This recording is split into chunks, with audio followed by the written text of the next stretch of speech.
are driving the GAC M-Zoom. So itong GAC M-Zoom mga motorista is their compact crossover nila from GAC. So this, I think, when it comes to the styling dito sa GAC M-Zoom natin, one of the best looking crossovers that you can buy in the market right now dito sa Pilipinas. And definitely it's a head turner, especially in this color na white. Yung dinadrive pala natin is their top of the line R model. So it does have that extra drive mode na Sport Plus, and it does have some variable na valve, no? It does have variable valve dun sa ating exhaust, so you can change it, or you can open the valves, no, to make it louder. And if you want a more quieter drive, you can also do that. Does trump other vehicles in the segment, especially the Japanese na competitors nito, no, when it comes to the styling. So one thing that I really like is the front end, no. It's aggressive, it edgy yung design niya, looks mean, pang ano talaga siya mga motorista, pang forma talaga siya na SUV mga motorista, no. And you have LED headlights. Now, unfortunately, I don't think we have fog lights for this one, but the LED headlights are quite good, no, and good looking as well. Moving on to the side, now you get these really big rims, low profile tires yung nakalagay dito. It is still quite comfortable even in these bumps. Now moving on to the back of the M-Zoom, still quite nice mga motorista, no. Kung ganun kaganda yung harap, mas maganda pa dito sa likuran, in my opinion. I really like these origami looking tail lights mga motorista. These are LEDs. Yung hindi lang LED to is the turn signal lights, which you can easily upgrade if you want to. Meron tayong built-in or included na rear spoiler. You have rear fog lights. Those are the fog lights. And yung highlight talaga sa akin dito sa likuran is the dual tip exhaust. Ayan yung dual tip exhaust natin mga motorista, no. It looks quite nice, especially with this diffuser na orange ng strip. I think the white is the best color to choose if you want a GAC M-Zoom R style, because it's quite elegant, no. It matches well with the black or that grayish looking wheels.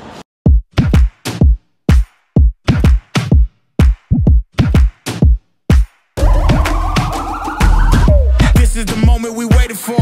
Everything you want. Here, very futuristic looking, especially with the contrast, the colors that you see here dito sa kanya interior. Katulad dito sa taas, no, naka soft touch material na black, no. It's not real leather, pero it looks high quality. Pati na din yung material dito sa ating front ng dash. Now, everything is quite nice dito sa loob. Napaka ganda ng fit and finish niya mga motorista. It looks expensive, and yet it's quite affordable sa kanyang segment mga motorista, no. Right, so few things I really like sa ating M-Zoom. Number one is yung ating display. Although it's not the highest quality display that you can have nowadays, pero it is fast, and meron siyang Apple CarPlay, and meron din siyang wireless charger na kasama, and napaka-intuitive, napaka-simple lang yung menu niya. Of course, no, I think this runs on Android mga motorista. That's why it's so fast and it's very easy. Parang cellphone lang talaga siya. Okay? Another thing that I really like, no, is the driving modes, no. Very simple driving modes. You can choose one of these driving modes: Eco or Eco, Norm, Comfort.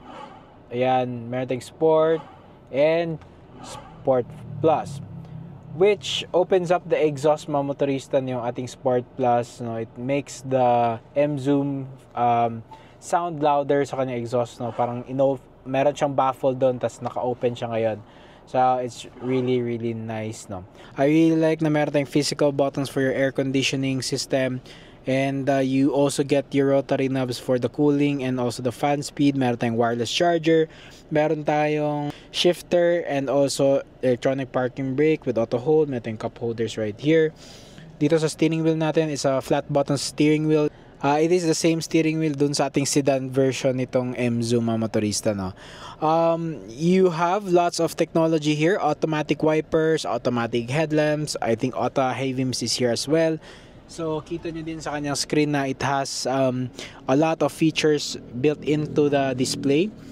built into this vehicle. So auto hold, ESPs, steep slope descent system, forward collision warning, you have your traffic sign recognition, you have lane departure alert, lane keeping assist, and also active brake assist, and as well as automatic emergency braking. Yung ating window controls, automatic up and down lahat, isipin nyo yan. And meron din tayong headlight leveler right here.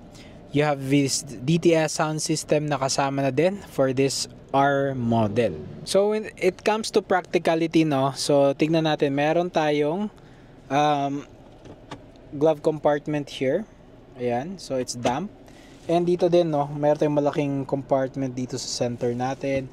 And also meron tayong lalagyan dito sa ilalim, no, hidden storage space, meron tayong USB port, and also 12-volt accessory outlet hidden dito sa ilalim.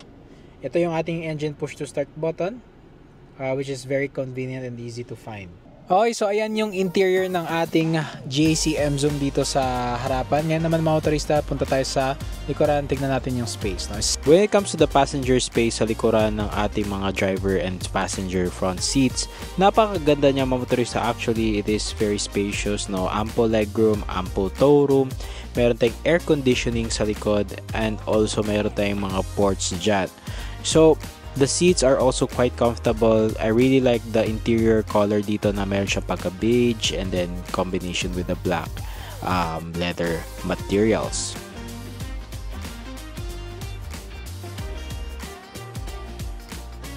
So, in terms of power mga motorista, this has around 250 plus or 270 Newton meters of torque. So you definitely feel it when you step on the accelerator, no? Even though naka eco mode siya, so you do feel that delay sa kanyang throttle, pero once you get going, no, it's easy to accelerate. It's willing yung ating M-Zoom na mag-accelerate, no? That's what is really nice, no, with this car. And to think na yung price nito is very approachable, especially if you're looking at a subcompact crossover or compact crossover na segment, diba? So sulit na sulit siya. So turning here, making a U-turn, napakagaan ng steering wheel natin, and I don't feel a lot of feedback. That's one thing na comment ko sa kanya, but it is really fast yung ratio ng steering wheel natin. Once you turns immediately, no, walang delay. Alright, so try natin mag-accelerate in eco mode. So ayan, meron pa ding power, no, kahit nasa eco mode ka. There's a slight delay and then it goes, no, yung ating transmission. So medyo it takes time to build it up, no, yung ating speed, and then you mafe-feel mo yung shift niya. So right now we're in comfort mode, and definitely mas heavier na yung steering wheel natin. Not a lot of feedback in terms of the road. Again, this is electronic power steering, but I really like the dampened steering wheel right now. And if we go to the sport mode, it gets a little bit more heavier yung ating steering wheel, and we'll see, no, how's the power now in sport mode right now. So okay, so medyo yan, it is quite responsive, no, yung ating throttle, and medyo may surge siya ng onti in this low speed, no, na situation. So lipat tayo dito sa kabilang lane. Ayan, you can see na meron tayong 360 camera mga motorista. So definitely you can you feel the surge, no, sa ating throttle. It's a little bit jerky, so you have to be very careful, no, sa throttle inputs mo when you're in sport mode. So right now we're at the extreme. Okay, so we're at turbo. You can see the boost, yan, may nakalagay dyan. So that's a bar, yung kanyang units. You have your water temperature, oil pressure, oil temperature, and air temperature. That's what you'll be seeing if you put it on Sport Plus, no? Meron siyang app. Dito din, nag-iiba din yung ating display dito sa ating gauge. Okay? I think Sport is a lot more twitchy sa throttle, pero ito mas smooth siya ng onte, but it does pick up speed quite fast, no, itong mode na to. So unfortunately we're unable to test it right now. Napakadaming sasakyan on the road. It feels quite nice driving this one in city conditions.